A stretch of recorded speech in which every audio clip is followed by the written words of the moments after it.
हफ्ता वसूली कर रही बीजेपी सरकार। जो बीजेपी में शामिल नहीं होगा उसके घर ईडी पहुंच जाएगी। यूपी विधान परिषद की 13 सीटों पर चुनाव का ऐलान। शुभकर्ण का अंतिम संस्कार ने हत्या की एफआईआर दर्ज। इंशाअल्लाह तुझे बम से उड़ाएंगे, केस वापस नहीं लिया तो। पाकिस्तान सीमा में ईरान का हमला।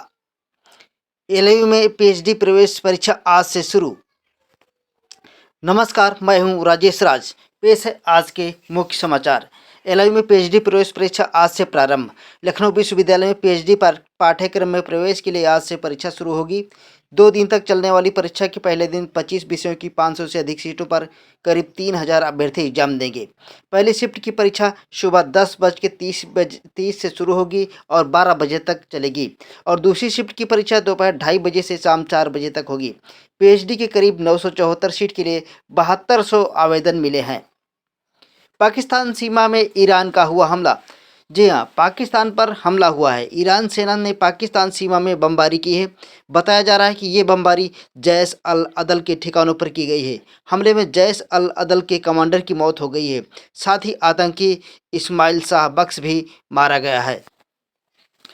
यूपी, इंशाअल्लाह तुझे बम से उड़ाएंगे, केस वापस नहीं लिया तो अगर। जी हां, श्री कृष्ण जन्मभूमि शाही ईदगाह विवाद के पक्षकार आशुतोष पांडे को जान से मारने की धमकी मिली है। उन्हें पाकिस्तान से धमकी भरी कॉल आई है जिसमें केस वापस लेने की धमकी दी गई है। धमकी देने वाले ने कॉल पर कहा, अगर तुमने केस वापस नहीं लिया तो तेरा घंटा बजा दूंगा। इंशाअल्लाह तुझे बम से उड़ाएंगे, तुझे ईदगाह के अंदर तेरी अस्थियों को दफनाएंगे। इस मामले में आशुतोष ने पुलिस को तहरीर दे दिया है।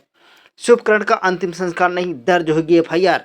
किसान आंदोलन के 12वें दिन शंभू बावर बॉर्डर पर किसान डटे हुए हैं। हालांकि किसान संगठनों ने दिल्ली कूच का फैसला 29 फरवरी तक टाल दिया है। किसान शुभकर्ण सिंह का अब तक अंतिम संस्कार नहीं किया गया है। किसान संगठनों की मांग है कि पंजाब पुलिस शुभकर्ण की मौत के मामले में हत्या की एफआईआर दर्ज करे।